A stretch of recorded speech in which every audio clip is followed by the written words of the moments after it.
देखो, अगर हम जन्म कुंडली के बारे में बात करें तो जन्म कुंडली के अंदर 12 भाव होते हैं। 12 भाव जो होते हैं वो आपकी पूरी जीवन शैली के बारे में बताते हैं कि आपकी लाइफ कैसी होगी, आपकी ज़िंदगी में आप कितने कामयाब होंगे।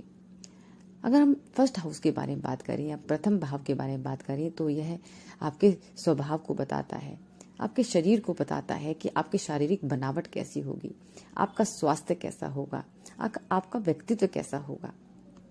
तो वही देखो, लगन का स्ट्रांग होना बहुत जरूरी है। आपका लग्नेश स्ट्रांग रहा तो आप लाइफ के अंदर सब कुछ पा लेते हैं। तो लग्नेश अगर कमजोर होता है तो आपका, क्योंकि देखो शरीर हर चीज करने के लिए, चाहे आप धन की प्राप्ति करें, चाहे लाइफ में कोई भी काम करें, इसके लिए क्या करना है, आपका शरीर का स्ट्रांग होना बहुत जरूरी है। जो सेकेंड हाउस जो होता है ये आपका धन का होता है, ये संचित धन का होता है, वाणी का होता है, आपके परिवार का होता है, आपके खाने पीने की आदतों का होता है, आपका परिवार कैसा होगा, आपका साथ देगा कि नहीं देगा, ये आप सेकेंड हाउस से देखते हैं। अगर हम थर्ड हाउस के बारे में बात करें तो थर्ड हाउस जो होता है ये पराक्रम का भाव होता है, साहस का भाव होता है। यहाँ से छोटे भाई बहन को देखते हैं, छोटी यात्रा को देखते हैं, परिश्रम को देखा जाता है। आप कितना परिश्रम, देखो यहाँ पर जो भी ग्रह बैठता है उसकी जो दृष्टि होती है वो भाग्य भाव पे पड़ती है। तो अगर ये थर्ड हाउस अगर खराब हो गया, पीड़ित हो गया, तो भाग्य आपका साथ नहीं देता है। आप बहुत परिश्रम करते हैं, बहुत हार्डवर्क करते हैं, मेहनत करते हैं, लेकिन सक्सेस नहीं हो पाते हैं। तो थर्ड हाउस का स्ट्रांग होना भी बहुत जरूरी होता है। अगर हम फोर्थ हाउस के बारे में बात करें तो फोर्थ हाउस जो होता है ये सुख का भाव होता है, ये माता का भाव होता है। यहाँ से प्रॉपर्टी, वाहन का सुख, घर का सुख देखा जाता है, जमीन जायदाद कितनी आपकी होगी, मन की शांति आपकी कैसी होगी। अगर भाव पीड़ित हो जाता है तो आपको मन की शांति नहीं मिल पाती है, आपको सुख नहीं मिल पाता है, आपको माँ का सुख नहीं मिल पाता है। अगर हम फिफ्थ भाव के बारे में बात करें, देखो पंचम भाव इसको हम कहते हैं। फिफ्थ हाउस जो होता है संतान का भाव होता है। इसको शिक्षा भी यहीं से देखा जाता है, इस हाउस से देखा जाता है। आपकी बुद्धि, अगर बुद्धि का पता करना हो तो आप फिफ्थ हाउस से आप देखते हैं। आपकी शिक्षा के बारे में, आपके लव रिलेशनशिप के बारे में, ये हम फिफ्थ हाउस से देखते हैं।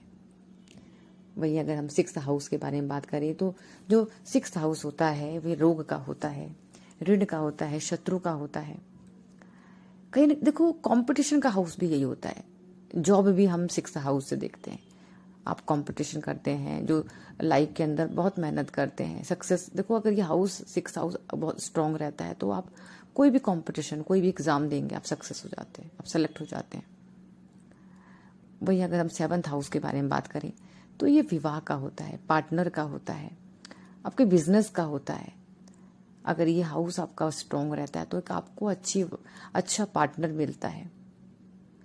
एट्थ हाउस जो होता है, अष्टम भाव जो होता है, ये आयु का भाव होता है।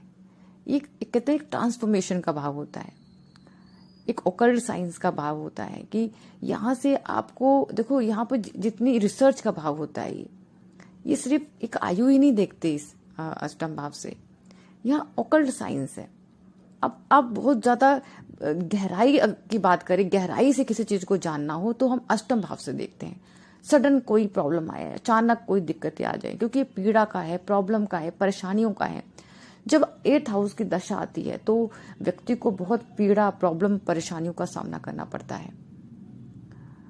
अगर हम नाइन्थ हाउस के बारे में बात करें, नाइन्थ हाउस जो होता है ये भाग्य का भाव होता है, ये धर्म का भाव होता है, ये विदेश यात्रा का भी भाव होता है। जो उच्च शिक्षा अगर हम देखते हैं तो नाइन्थ हाउस से देखते हैं। अगर धर्म को हम देखें, गुरु को भी हम नाइन्थ हाउस से देखा जाता है। अगर हम पिता को देखते हैं, पिता का हाउस होता है नवम भाव। तो देखो नवम भाव का स्ट्रांग होना बहुत जरूरी है, क्योंकि आपका अगर भाग्य स्ट्रांग होता है तो लाइफ में आप कुछ भी करते हैं, लाइफ में सक्सेस हो जाते हैं। देखो लग्नेश का और भाग्य का स्ट्रांग होना बहुत जरूरी है। आपका लगन, आपका शरीर स्ट्रांग, आप मेहनत करते हो, हार्ड वर्क करते हो, और वहीं आपका भाग्य साथ देता है तो आप लाइफ के अंदर आपकी सारी डिजायर्स पूरी हो जाती है, आप जो चाहते हैं वो सब पूरा हो जाता है। टेंथ हाउस जो होता है आपके कर्म का होता है, आपके करियर का होता है, आपकी मान प्रतिष्ठा का होता है। अगर वहीं 11th हाउस के बारे में बात करें, ये एकादश जो भाव होता है ये आपकी आय, ये आपकी इच्छाओं का होता है, डिजायर्स का होता है, आपके प्रॉफिट का होता है। आप लाइफ के अंदर जो भी कर्म करते हैं आपका प्रॉफिट कितना हुआ है, आप लाइफ में आपके जो डिजायर्स हैं वो आपकी पूरी होंगी कि नहीं होंगी। आपके बड़े भाई बहन भी जो है 11th हाउस से देखा जाता है। सोशल सर्कल, आपके फ्रेंड्स वगैरह, वो सब जो है 11th हाउस से देखते हैं। अगर 11th हाउस आपका स्ट्रांग होता है तो आप जो भी इच्छाएं करते हैं, आपकी डिजायर जो भी होती है वो सब पूरी हो जाती हैं। अगर हम 12th हाउस के बारे में बात करें तो 12th हाउस जो होता है व्यय का भाव होता है, ये हानि का होता है, ये मोक्ष का होता है, ये विदेश यात्राओं का होता है। आध्यात्मिकता की अगर हम बात करते हैं, स्पिरिचुअलिटी की बात करते हैं, तो हम 12th हाउस से देखते हैं। ये परोपकार का हाउस होता है, क्योंकि कहीं ना कहीं हम हॉस्पिटल यहीं हम 12th हाउस से देखते हैं, हम विदेश यात्रा 12th हाउस से देखते हैं, हम जेल भी 12th हाउस से देखते हैं। लेकिन अगर देखा जाए एक तरीके से हम मोक्ष के लिए भी 12th हाउस देखा जाता है, स्पिरिचुअलिटी के लिए भी 12th हाउस देखा जाता है। तो इसमें जो 12 भाव होते हैं, हमें क्या देखो, 12 भाव जो होते हैं ये आपकी पूरी लाइफ को बताते हैं। कैसे आपका जन्म होता है, आपको एक शरीर मिलता है, आपको एक परिवार मिलता है, परिवार के अंदर फिर 3rd हाउस देखिए, आप पराक्रम आप करते हैं, मेहनत करते हैं तो आपको सारी सुख सुविधाएं मिलती हैं। फिर आपकी शादी होती है, संतान होती है, फिर आपका भाग्य साथ देता है, आप कर्म करते हैं, आपकी डिजायर्स पूरी होती है, आप मेहनत करते हैं, आपकी डिजायर्स पूरी होती है। लास्ट में क्या है, आपका 12th हाउस जो कि मोक्ष का होता है। आप परोपकार करते हैं, आप लाइफ में ईश्वर की राह पे चलने लग जाते हैं, आप स्पिरिचुअल बन जाते हैं और लाइफ के अंदर आप सब कुछ पा लेते हैं। तो ये आपकी पूरी जर्नी जो है, आपकी पूरी लाइफ जो होती है, आपकी कुंडली जो बताती है कि आपकी लाइफ जो है वो किस तरीके से, आपके लाइफ में जो अप डाउन्स आते हैं, आपकी लाइफ में जो सक्सेस है वो कैसे आप मिलते हैं, कैसे आप वो यात्रा कंप्लीट करते हैं। ये हमारा पूरे 12 भाव हैं। ये पूरे जो 12 भाव हैं हमें ये बताता है। पहले हम वीडियो में हमने बात की थी भाव के बारे में, तो भाव जो हम उनके गुण धर्म के बारे में पढ़ा था। लेकिन अब हम राशियों के बारे में पढ़ेंगे कि जो राशियां जो होती हैं वो आपकी कुंडली के अंदर क्या रोल प्ले करती हैं। हमने देखा होगा कि कुंडली के अंदर 1 से 12 नंबर दिखे होंगे, तो ये राशियां कहलाती हैं। अगर देखा जाए तो 1 से 12 नंबर जो होते हैं हमारी राशियां होती हैं। राशियां जो होती हैं ये स्थिर, चर और द्विस्वभाव की राशियां होती हैं। तो हम इस वीडियो में जानेंगे कि जो मूवमेंट वाली राशियां होती हैं, जो चर राशियां होती है वो कौन कौन सी होती हैं, जो स्थिर राशियां जिसको हम स्टेबल फिक्स राशियां होती है वो कौन कौन सी होती है, द्विस्वभाव राशियां कौन कौन सी होती हैं। तो इससे क्या होता है कि व्यक्ति के नेचर के बारे में, उसके व्यक्तित्व के बारे में, उनके कैरेक्टर के बारे में पता चलता है। अगर लग्नेश अगर स्थिर राशि के अंदर है तो स्थिर राशि, स्टेबल राशि के अंदर, तो उनके व्यवहार के बारे में पता चलता है कि उनका व्यवहार कैसा होगा। अगर हम चर राशि की बात करते हैं, मूवमेंट वाली राशियों की बात करते हैं, तो वो कौन कौन सी होती हैं। देखा जाए तो 1 नंबर, 4 नंबर, 7 नंबर और 10 नंबर जो राशियां होती हैं ये चर राशियां कहलाती हैं। इसको मूवमेंट राशि, ये मूवमेंट करती हैं राशियां। इसको हम मेष, 1 नंबर को हम मेष राशि जो होती हैं, कर्क राशि, तुला राशि और मकर राशि जिसको हम कहते हैं। अगर लग्नेश जो है, अगर मूवमेंट वाली राशियों में, इसको हम चर राशि कहते हैं, अगर इसमें अगर लग्नेश होता है इन राशियों के अंदर, तो ऐसे व्यक्ति जो होते हैं बहुत चर स्वभाव, इनका स्वभाव जो होता है बहुत ही मूवमेंट टाइप का होता है, मतलब मूव करने वाला स्वभाव होता है कि चेंज, इनका नेचर जो होता है चेंज होने वाला होता है, कह सकते हैं आप। अगर कोई व्यक्ति इनको कोई चीज समझाता है, कुछ बताता है, तो ये जल्दी समझ जाते हैं और मूव चीजों को छोड़ देते हैं, पकड़ के चीजें नहीं रखते हैं। इनके अंदर जिद्दीपन नहीं देखा जाता है। वहीं अगर हम स्थिर राशि, फिक्स्ड राशियां जो हैं उनकी बात करें, जो कि 2 नंबर, 5 नंबर, 8 नंबर और 11 नंबर की राशियां होती हैं, इसको हम वृषभ कहते हैं, सिंह राशि, वृश्चिक राशि और कुंभ राशि। तो ये राशियां होती हैं फिक्स राशि। ये बहुत ही जिद्दीपन होता है कि अगर कोई व्यक्ति इनको कोई बात समझाता है, क्योंकि ये अपनी बातों पे बिल्कुल अडिग रहते हैं, ये चेंज नहीं होने वाली राशियां होती हैं। अगर एक चीज को पकड़ लेती हैं तो वो बदलना नहीं चाहती, इनके अंदर बदलाव आपको देखने के लिए नहीं मिलेगा। उस तरीके से अगर देखा जाए जो द्विस्वभाव राशियां होती हैं, जो ड्वेल नेचर की राशियां होती हैं, वो कौन कौन सी होती हैं, वो अगर 3 नंबर, 6 नंबर, 9 नंबर और 12 नंबर की राशियां, ये जो होती हैं ये द्विस्वभाव राशियां होती हैं। ये क्या होती है, इनके अंदर स्टेबिलिटी भी आपको मिलेगी और मूवमेंट भी मिलता है, जिसको हम स्थिरता भी होती है इनके अंदर, और ये इनके अंदर दोनों क्वालिटी पाई जाती है, क्योंकि मूवमेंट भी करती हैं और स्थिर भी रहती हैं। अगर कोई बहुत जिद्दी है, अपनी चीजों को पकड़ के रखा हुआ है, तो अगर कोई इनको कुछ समझाता है, बताता है, तो ये क्या करते हैं, मूव ऑन कर जाते हैं, चेंज हो जाते हैं। इनका नेचर चेंज होने वाला होता है और जिद भी होता है और चेंज भी हो सकता है। तो इस तरीके से हम राशियों को समझेंगे। अगर हम एग्जाम्पल की बात करें तो देखा जाए तो मेष राशि का एग्जाम्पल लेते हैं। मेष राशि जो 1 नंबर की राशि होती है, इसके जो लॉर्ड होते हैं वो मंगल होते हैं। मंगल अगर मकर राशि में आते हैं तो मकर राशि में आएंगे तो मकर क्या है, मूवेबल राशि है, तो मूवमेंट करने वाली राशि है। इसके अंदर चेंज हो सकती है, इनका नेचर चेंज होने वाला होता है, ये किसी चीज को पकड़ के नहीं रखते हैं। तो इस तरीके से हम एक एग्जाम्पल लेते हैं। और मैं इस बताना चाहूंगी कि जो राशियां होती हैं इसके लॉर्ड कौन कौन से होते हैं, तो ये चीजें और भी ज्यादा आपको क्लियर हो जाएगा कि जो राशि के लॉर्ड कौन कौन से होते हैं। तो अगर हम मेष राशि से स्टार्ट करते हैं, मेष राशि के जो लॉर्ड होते हैं वो मंगल होते हैं। अगर हम वृषभ राशि जो 2 नंबर की राशि, जो 2 नंबर लिखा हुआ है, 2 नंबर जहां भी लिखा होगा कुंडली के अंदर, तो वो राशि वृषभ राशि होती है। वृषभ राशि के जो लॉर्ड होते हैं वो शुक्र होते हैं। 3 नंबर जो होता है, 3 नंबर मिथुन राशि होती है और मिथुन राशि के लॉर्ड जो होते हैं वो बुध होते हैं। 4 नंबर जो होती है वो कर्क राशि होती है। कर्क राशि के जो लॉर्ड होते हैं वो चंद्रमा होते हैं। 5 नंबर जो होते हैं, 5 नंबर सिंह राशि को कहते हैं और सिंह राशि के लॉर्ड जो होते हैं वो सूर्य होते हैं। 6 नंबर की राशि जो होती है वो कन्या राशि होती है। कन्या राशि के लॉर्ड जो होते हैं वो बुध होते हैं। 7 नंबर जो होता है ये तुला राशि होती है। तुला राशि के जो लॉर्ड होते हैं वो शुक्र होते हैं। 8 नंबर जो होता है, 8 नंबर जो वृश्चिक राशि होती है, वृश्चिक राशि के जो लॉर्ड होते हैं वो मंगल होते हैं। 9 नंबर जो है, 9 नंबर जो होती है धनु राशि होती है, धनु राशि के जो लॉर्ड होते हैं ये गुरु होते हैं। 10 नंबर मकर राशि को कहते हैं, मकर राशि के लॉर्ड जो होते हैं वो शनि होते हैं। 11 नंबर कुंभ राशि होती है, कुंभ राशि के लॉर्ड जो होते हैं वो शनि होते हैं। और 12 नंबर जो होते हैं, 12 नंबर जो मीन राशि होती है, मीन राशि के जो लॉर्ड होते हैं वो भी गुरु होते हैं। तो इससे क्या होगा, आपको क्लियर हो जाएगा, क्योंकि कुंडली में क्या होता है कि जो लगन होता है, लगन पे जो नंबर्स होते हैं वो चेंज होते रहते हैं। जैसे 1 नंबर है इसके अंदर दिखा हुआ है तो ये लग्नेश कहलाता है। तो इनके जो लग्नेश 1 नंबर है, जो लग्नेश के जो लॉर्ड हैं वो मंगल हैं। ठीक है। इसी तरीके से अगर कुंडली में आप देखोगे कि नंबर चेंज होते रहेंगे, लगन जहां 1 नंबर है वहां पर 2 नंबर लिखा रहेगा, तो इसका मतलब 2 नंबर जो है वो वृषभ लगन है। इनके शुक्र जो है इनके लॉर्ड है। सूर्य ग्रह जो होता है ग्रहों में राजा होता है, राजा की जैसी इनकी पर्सनालिटी होती है। सूर्य जो होता है वो आत्मा का कारक ग्रह होता है, पिता का कारक ग्रह होता है। अगर कुंडली के अंदर सूर्य जो है मजबूत स्थिति में हो तो व्यक्ति का आत्मसम्मान बहुत अच्छा होता है। इनके अंदर लीडरशिप क्वालिटीज होती हैं। ये पिता का कारक होता है, पिता के साथ व्यवहार बहुत अच्छा होता है। व्यक्ति को समाज के अंदर मान सम्मान पद प्रतिष्ठा सब मिलता है। गवर्नमेंट जॉब की प्राप्ति जो होती है बहुत आसानी से हो जाती है इस व्यक्ति को। लाइफ में हमेशा अगर व्यक्ति बहुत मेहनत करे तो लाइफ में बहुत ऊंचाई तक जा सकता है ऐसा व्यक्ति। देखो काल पुरुष कुंडली के अंदर जो अगर प्रथम भाव के कारक जो होते हैं वो सूर्य होते हैं। अगर काल पुरुष की कुंडली की बात करें तो जो प्रथम जो राशि आती है वो मेष राशि आती है। तो मेष राशि के अंदर सूर्य जो होते हैं वो उच्च के माने जाते हैं।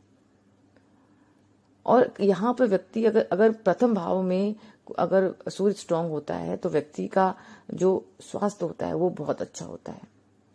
अगर यही सूर्य स्ट्रांग स्थिति में हो, मजबूत स्थिति में हो, स्वग्रही हो, सिंह राशि में हो, उच्च के हो, मतलब मेष राशि में हो, मित्र राशि में हो, शुभ दृष्टि में हो, तो ऐसे व्यक्ति का आत्मविश्वास, गवर्नमेंट जॉब की प्राप्ति आसानी से हो जाती है। मान सम्मान पद प्रतिष्ठा बहुत आसानी से मिल जाता है। वहीं कमजोर स्थिति में हो, नीच का हो, मतलब तुला राशि के अंदर हो, शत्रु राशि में हो, पाप ग्रहों से ग्रस्त हो, अस्त हो या अशुभ ग्रहों के प्रभाव में हो, तो व्यक्ति के अंदर अहंकार बहुत ज्यादा आ जाता है। पिता के साथ हमेशा प्रॉब्लम समस्याएं रहती है ऐसे व्यक्ति को। आत्मसम्मान में कमी रहती है और स्वास्थ्य हेल्थ को लेकर के व्यक्ति परेशान रहता है। देखो अगर हम सभी भावों के बारे में बात करें कि सभी भावों में जो सूर्य का फल कैसा होगा, तो प्रथम भाव के अंदर व्यक्ति आत्मविश्वास बहुत अच्छा होता है। व्यक्ति के अंदर लीडरशिप क्वालिटीज होती हैं। व्यक्ति लाइफ के अंदर बहुत ऊंचाई तक जाता है अगर स्ट्रांग स्थिति में हो, अगर मजबूत स्थिति में हो तो बहुत अच्छा। थोड़ा ईगो की प्रॉब्लम रहती है प्रथम भाव के अंदर अगर सूर्य होते हैं। सेकंड हाउस जो होता है ये परिवार का होता है, कुटुंब का होता है, तो व्यक्ति फैमिली के अंदर इनका रिस्पेक्ट बहुत अच्छी उनको मिलती है परिवार के अंदर। और अगर हम थर्ड हाउस के बारे में बात करें तो थर्ड हाउस क्योंकि पराक्रम का होता है, साहस का होता है, आत्मविश्वास, साहस, इनको मतलब हर लड़ने की क्षमता बहुत अच्छी होती है। ये लाइफ में इनकी कितनी भी प्रॉब्लम आए, इनके अंदर आत्मविश्वास इतना अच्छा होता है कि लाइफ में हर प्रॉब्लम को ये हरा देते हैं अपने आत्मविश्वास के बल पे। अगर फोर्थ हाउस के बारे में बात करें तो फोर्थ हाउस में ये, क्योंकि ये वाहन का होता है, प्रॉपर्टी का होता है, सुख का होता है, तो इनको बहुत अच्छा मिलता है। यहाँ पर देखो सूर्य की दृष्टि जो होती है यहाँ पर, तो यहाँ भी इनके कार्य क्षेत्र को जो होता है बहुत ही अच्छा प्रबल बना देते हैं सूर्य। पंचम भाव की अगर हम बात करें तो क्योंकि ये बुद्धि का होता है, संतान का होता है, शिक्षा का ये हाउस होता है, तो बुद्धि बहुत अच्छी देते हैं, संतान बहुत अच्छी उच्च कोटि की मिलती है इनको, शिक्षा इनको बहुत ही अच्छी मिलती है। यहाँ पर अगर फिफ्थ हाउस के अंदर, पंचम भाव के अंदर अगर सूर्य होते हैं तो देखो क्या होता है, सूर्य जो होते हैं अगर अच्छी स्थिति में है तो आपको बहुत अच्छे फल देते हैं। अगर पापी ग्रहों से दिष्ट ना हो, अच्छी स्थिति में हो, उच्च की राशि में हो, मित्र राशि में हो, अगर खराब कमजोर स्थिति में होते हैं तो ये क्या करते हैं, फिर अच्छा फल नहीं देते, फिर आपको शिक्षा में प्रॉब्लम्स आती हैं, संतान को लेकर के प्रॉब्लम्स, परेशानियां आती हैं। अगर हम सिक्स्थ हाउस के बारे में बात करें तो सिक्स्थ हाउस क्योंकि शत्रुओं का होता है, रोग का होता है, तो यहाँ पर शत्रुओं और रोगों पर विजय दिलाते हैं, यहाँ अच्छा आपको रिजल्ट देते हैं, लेकिन अहंकार को बढ़ा देते हैं यहाँ पर। अगर हम सप्तम भाव के बारे में बात करें तो सप्तम, क्योंकि ये लाइफ पार्टनर का होता है, ये बिजनेस का हाउस होता है, तो क्योंकि ये दाम्पत्य जीवन जो होता है ये इसमें संघर्ष ला देते हैं, मैरिड लाइफ में जो है प्रॉब्लम्स रहती हैं, पार्टनर के साथ जो है प्रॉब्लम परेशानी रह सकती है। सप्तम भाव में अगर सूर्य हो तो बिजनेस के अंदर बहुत अच्छा प्रॉफिट दे सकते हैं।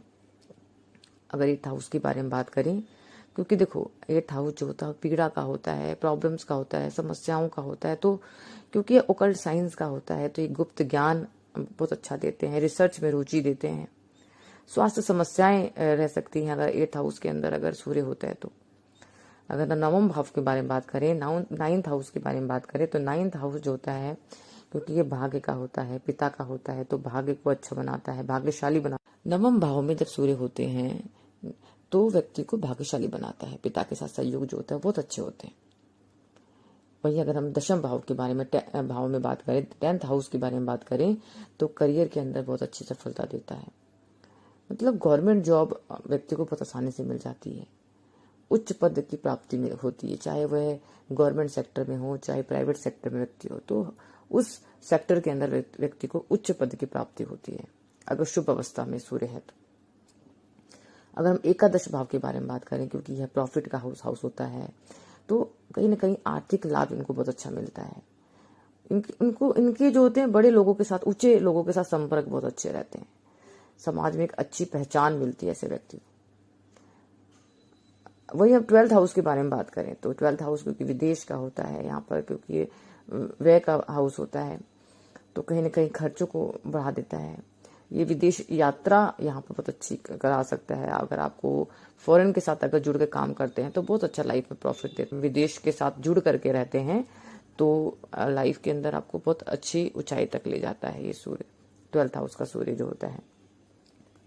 देखो अगर सूर्य जो है कमजोर हैं तो आपको क्या करना चाहिए। अगर आपकी कुंडली में लगता है कि आपके सूर्य जो है आपको अच्छे रिजल्ट नहीं दे रहे हैं तो आप सूर्य को प्रतिदिन जल अर्पित करें। देखो ये अगर आप कोई चीज रेगुलर करते हो तो आपको बहुत अच्छा रिजल्ट देता है। आप जैसे कि आपने 4 दिन जल दिया, 5 दिन, उसके बाद आपको लगा कि रिजल्ट नहीं आता, आप बंद कर दिया, ऐसा नहीं करना चाहिए। आप रेगुलर दीजिए। कोई भी रिजल्ट लेने के लिए उसको रेगुलर करना बहुत जरूरी होता है। तो आप रेगुलर जो है प्रतिदिन सूर्य को जल अर्पित करें और अपने फादर का, अपने पिता का सम्मान करें, उनकी रेस्पेक्ट करें, उनकी सेवा करें। जितना आपके फादर के साथ व्यवहार अच्छे होंगे उतना आपका सूर्य जो होता है कुंडली में प्रबल होता है। अपनी सोच अच्छी रखें, कहीं ना कहीं आपकी सोच भी प्रभावित होती है, आपका इंटेंशन बहुत अच्छी है, आपकी आत्मा बहुत प्योर है। क्योंकि देखो सूर्य जो होता है वो आत्मा का कारक होता है, आपकी आत्मा बहुत ही प्योर है, आपकी सोल बहुत ही प्योर है, तो कहीं ना कहीं आपको सूर्य जो है अच्छा रिजल्ट देंगे ही देंगे।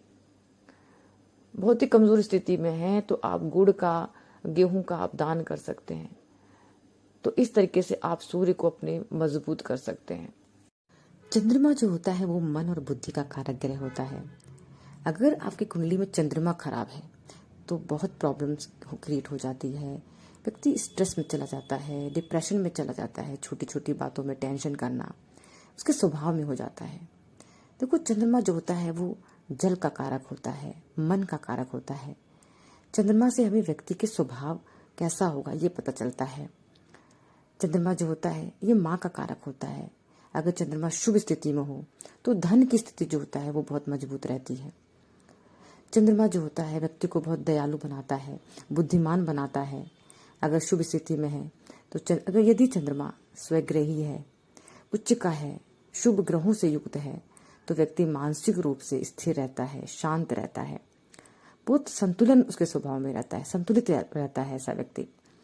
वहीं जो अशुभ चंद्रमा अगर कुंडली में है तो अगर नीच का है, पाप ग्रहों से पीड़ित है, कमजोर स्थिति में है तो व्यक्ति को मानसिक तनाव झेलना पड़ता है, स्ट्रेस हो सकता है, डिप्रेशन में चला जाता है। देखो चंद्रमा की जब दशा चलती है, अगर कुंडली में चंद्रमा पीड़ित है और उसकी दशा स्टार्ट हो गई चंद्रमा की, तो उस टाइम व्यक्ति बहुत ज़्यादा डिप्रेशन में जा सकता है, स्ट्रेस में जा सकता है ऐसा व्यक्ति।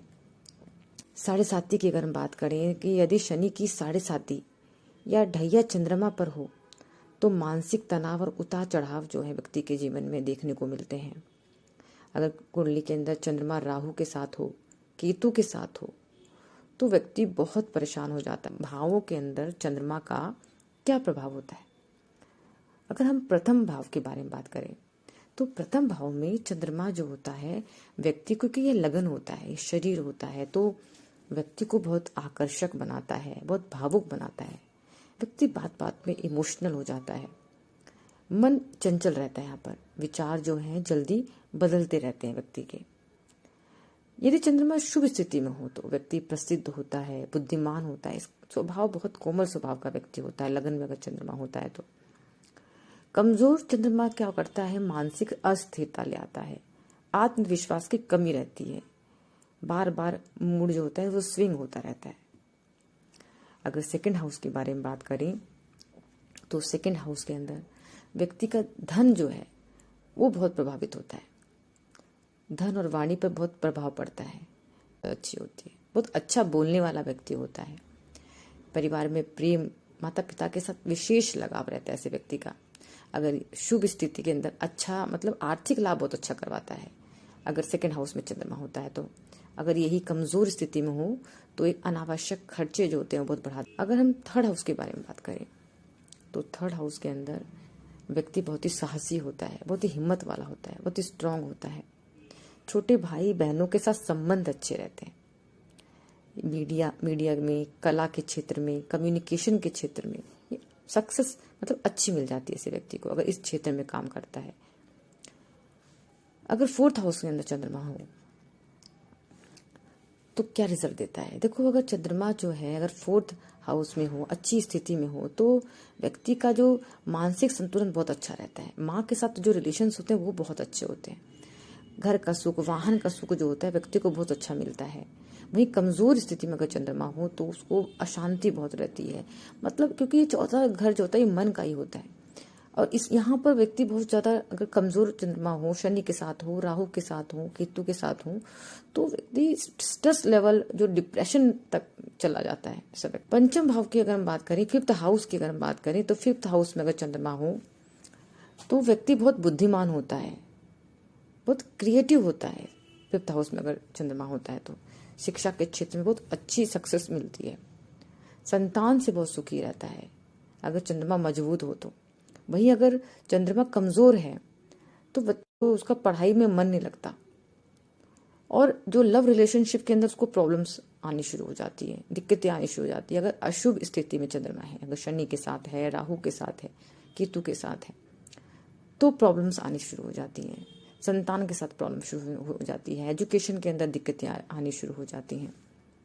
सिक्स्थ हाउस का चंद्रमा थोड़ा स्ट्रेस लेवल बढ़ा देता है, डिप्रेशन बढ़ा देता है, व्यक्ति का परेशानियां बढ़ा देता है, कोर्ट कचहरी के मामले में फंसा कर रखता है। यहाँ पर शत्रुओं से वो परेशान रह सकता है, तो ये दिक्कत देता है सिक्स्थ हाउस का चंद्रमा।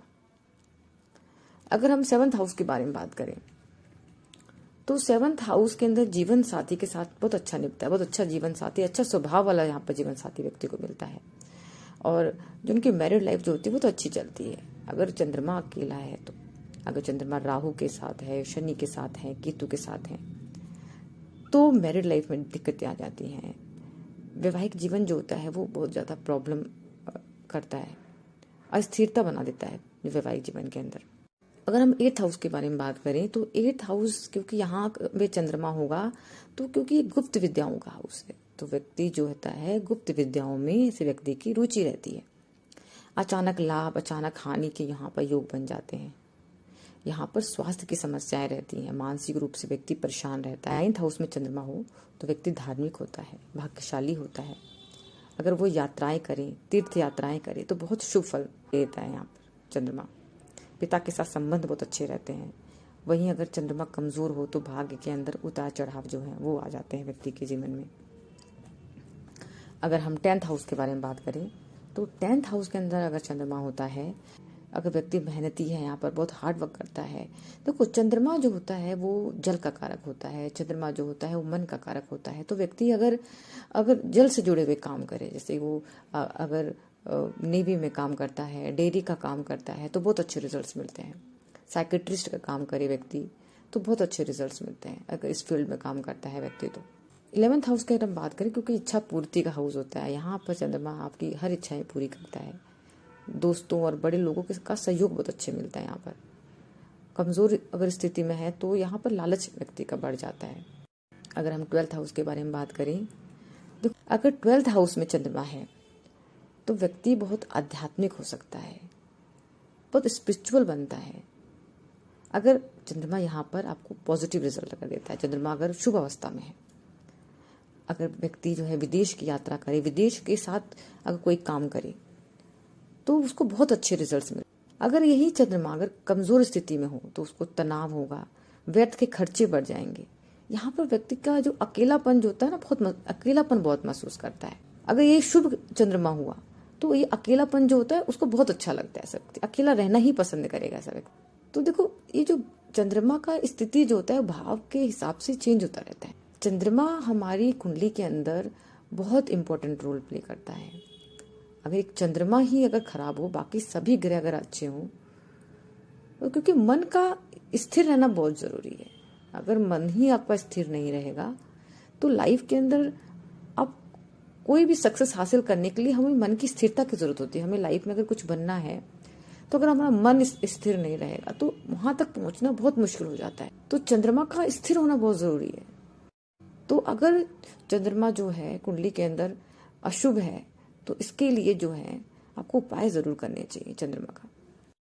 चंद्रमा जो होता है मन और बुद्धि का कारक ग्रह होता है। अगर आपकी कुंडली के अंदर चंद्रमा जो है वो खराब होता है तो मन से रिलेटेड बहुत सारी प्रॉब्लम्स आपको शुरू हो जाती है। आप स्ट्रेस में आ जाते हैं, आप डिप्रेशन में चले जाते हैं, आप छोटी छोटी बातों से परेशान बहुत जल्दी हो जाते हैं। देखो चंद्रमा जो होता है वो माँ का कारक होता है, वो मन का कारक होता है, वो जल का कारक होता है। तो कहीं ना कहीं अगर आप अपनी माँ के साथ अच्छे व्यवहार रखते हैं तो चंद्रमा जो है आपको बहुत अच्छे रिजल्ट देता है। आप जल के पास बैठना शुरू करें। आप जितना जल के पास बैठना शुरू करेंगे चंद्रमा आपको अच्छा रिजल्ट देना शुरू करेगा। आप मेडिटेशन करें, आप ध्यान करें। देखो ओम का लंबा जाप करें। जब आप मेडिटेशन करना शुरू करेंगे, ध्यान करना शुरू करेंगे तो आप देखेंगे आपका मन जो है वो शांत रहने लगा है। आप श्री कृष्ण की भक्ति करना शुरू करें, उनकी उपासना करना शुरू करें तो आपको बहुत अच्छे रिजल्ट्स मिलना शुरू हो जाएंगे। देखो श्री कृष्ण की भक्ति एक ऐसी आपको इतना अच्छा रास्ता दे देती है कि आपका जो मन जो होता है वो हमेशा। मंगल की अगर हम बात करें तो मंगल कुंडली के अंदर ऊर्जा का कारक होता है, साहस का कारक होता है, आत्मविश्वास का कारक होता है। अगर शुभ स्थिति के अंदर कुंडली में मंगल होता है तो व्यक्ति बहुत ही साहसी होता है, आत्मनिर्भर होता है, बहुत परिश्रमी होता है। व्यक्ति सैन्य में, पुलिस के अंदर, खेल में, इंजीनियरिंग के अंदर बहुत अच्छी सफलता प्राप्त करता है। वहीं अगर मंगल जो होता है अशुभ स्थिति के अंदर हो तो व्यक्ति जो होता है वो बहुत ही क्रोधी स्वभाव का होता है, बहुत झगड़ालू स्वभाव का होता है। जो मैरिड लाइफ जो होती है वो हमेशा डिस्टर्ब रहती है, शादी के अंदर डिले होना, ये अशुभ मंगल के लक्षण होते हैं। देखो अगर हम मंगल के बारे में बात करें तो 12 भावों के अंदर मंगल का प्रभाव कैसा होता है।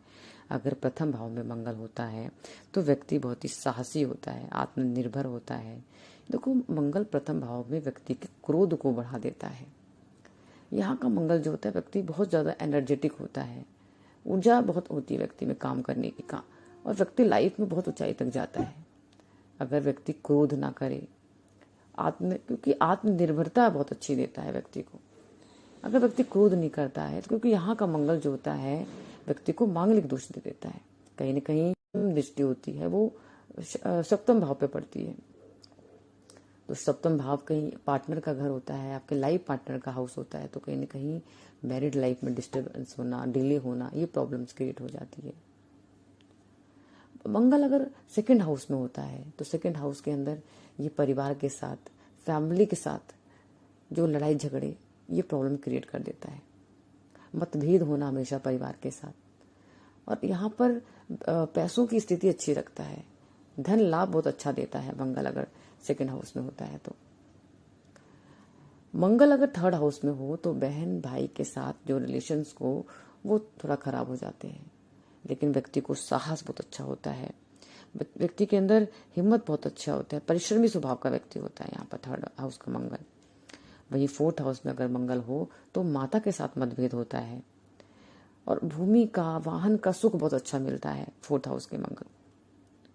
यहाँ जब मंगल होता है तो मानसिक अशांति रहती है व्यक्ति को हमेशा, क्योंकि चौथे घर का जो मंगल होता है यहाँ मांगलिक दोष क्रिएट कर देता है, और मंगल की जो दृष्टि होती है वो सप्तम भाव पे पड़ती है। जो मंगल की चौथी दृष्टि होती है वो सप्तम भाव पे पड़ती है, जिसकी वजह से मैरिड लाइफ में प्रॉब्लम्स आती हैं, शादी में डिले होना, मैरिड लाइफ में लड़ाई झगड़े होना, ये प्रॉब्लम्स क्रिएट हो जाती है। अगर हम फिफ्थ हाउस के बारे में बात करें तो फिफ्थ हाउस के अंदर ये संतान के साथ मतभेद कर देता है, शिक्षा, एजुकेशन के अंदर, एजुकेशन यहाँ अच्छी देता है, और लव रिलेशनशिप के अंदर प्रॉब्लम्स क्रिएट कर देता है यहाँ का मंगल। तो जो लव रिलेशनशिप होते हैं उसमें लड़ाई झगड़े होना, प्रॉब्लम्स होना, ये शुरू हो जाता है। अगर हम सिक्स्थ हाउस के मंगल के बारे में बात करें तो ये शत्रुओं पर विजय प्राप्त करवाता है। यहाँ पर रोग, यहाँ पर व्यक्ति का हेल्थ जो होता है वो सफर थोड़ा प्रॉब्लम करता है, हेल्थ पर प्रभाव पड़ता है, हेल्थ में प्रॉब्लम्स होती हैं यहाँ पर। अगर हम सेवन्थ हाउस के बारे में बात करें तो सेवन्थ हाउस के अंदर ये मंगल जो होता है ये वैवाहिक संबंध जो होता है वो खराब कर देता है, शादी के अंदर डिले होना, लड़ाई झगड़े होना, ये प्रॉब्लम क्रिएट करता है। अगर हम अष्टम भाव के बारे में बात करें तो अष्टम भाव जो होता है वो पीड़ा का होता है, प्रॉब्लम का होता है, परेशानियों का होता है। तो आठवें घर के जो मंगल होता है तो यहाँ पर ये मांगलिक दोष बनता है, जिसकी वजह से मैरिड लाइफ में दिक्कतें होती हैं, शादी में डिले होना, व्यक्ति बहुत ज़्यादा क्रोधी स्वभाव का होता है, दिक्कतें, प्रॉब्लम, परेशानियों में घिरा रहता है। अगर ऐसा व्यक्ति क्या है, अगर ओकल्ट साइंस का काम रिसर्च में आ जाए, ओकल्ट साइंस में आ जाता है, तो जो प्रॉब्लम्स हैं कुछ हद तक कम हो जाती हैं व्यक्ति की। तो व्यक्ति अगर क्रोध अपना कम कर दे, गुस्सा ना करे, तो उसके लाइफ के अंदर जो प्रॉब्लम्स हैं, परेशानियां हैं, वो इतनी नहीं होंगी। क्योंकि देखो मंगल जो होता है वो क्रोध बहुत ज़्यादा देता है, और व्यक्ति क्रोधी स्वभाव हो जाता है, जिसकी वजह से उसको हेल्थ इश्यूज हो जाते हैं। वो हमेशा क्रोध में रहता है, जब वो क्रोध में रहेगा तो उसके हेल्थ पे प्रभाव पड़ेगा, तो हेल्थ पे प्रॉब्लम आएगी, व्यक्ति की जो हेल्थ है वो ठीक नहीं रहेगी। तो क्रोध कम करे तो किसी हद तक व्यक्ति मंगल को अपने ठीक कर सकता है।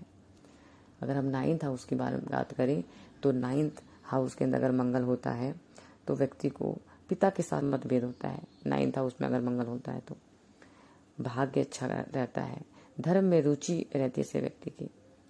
अगर टेंथ हाउस में मंगल होता है तो टेंथ हाउस का मंगल जो होता है व्यक्ति को बहुत ही अच्छी सफलता देता है, प्रशासनिक क्षमता देता है, मेहनती बनाता है, सैन्य के अंदर बहुत अच्छा व्यक्ति करता है।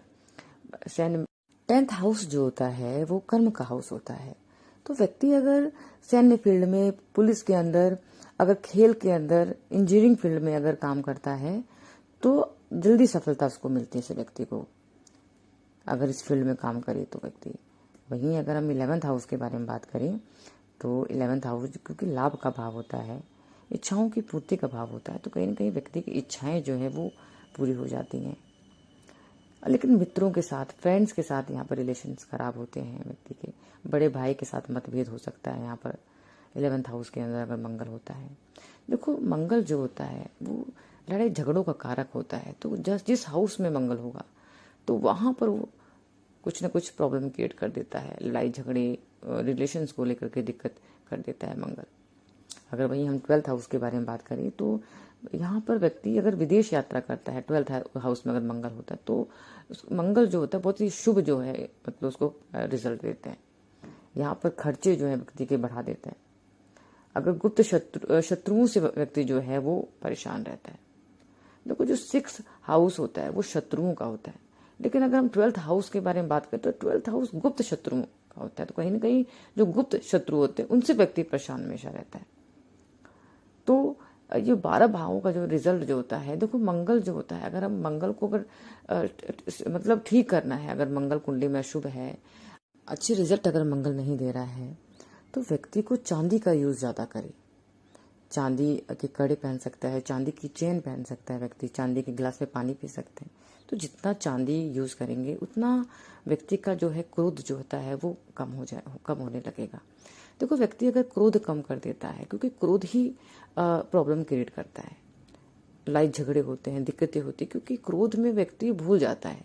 क्योंकि मंगल जो होता है वो एक्शन ओरिएंटेड प्लैनेट है, कि व्यक्ति हमेशा एक्शन में रहता है, क्योंकि क्रोध की मात्रा जो होती है वो बहुत ज़्यादा लेवल की होती है अगर खराब मंगल कुंडली के अंदर है तो व्यक्ति क्या करता है, रिलेशंस खराब कर लेता है, अपना मानसिक संतुलन खराब कर लेता है, हेल्थ खराब कर लेता है। यहाँ पर व्यक्ति अपना क्रोध को ठीक रखे, क्रोध ना करे, तो ये मंगल जो होता है उसको जो है अशुभ परिणाम नहीं देता है, वो अच्छा परिणाम देता है अगर वो क्रोध ना करे व्यक्ति। तो और व्यक्ति कोशिश करे गुड़ का दान करे, वो जितना व्यक्ति मीठी का दान करेगा, गुड़ का दान करेगा, तो मंगल जो है, जो खराब मंगल है कुंडली से, वो जो है वो अच्छी अवस्था में, शुभ अवस्था में आ जाएंगे। जो खराब मंगल हैं वो आपको अच्छे रिजल्ट्स देना शुरू कर देंगे। तो इन बातों का जरूर ध्यान दें। देखो मंगल जो होता है, मंगल को अगर समझ जाए कि मंगल जो होता है वो क्योंकि क्रोध का कारक होता है, तो कहीं ना कहीं अगर आप क्रोध को ही सही कर लेते हैं, जितने भी उपाय कर लें, लेकिन आप क्रोध को ठीक नहीं करेंगे, तो ये मंगल जो है आपको हमेशा खराब रिजल्ट देगा। अगर मंगल अगर आप मांगलिक हैं, अगर आप क्रोध, आपको लगता है क्रोध नहीं आ रहा है, बिल्कुल शांत रहते हैं आप, तो ये मंगल आपको खराब रिजल्ट नहीं देगा। तो इसका जरूर ध्यान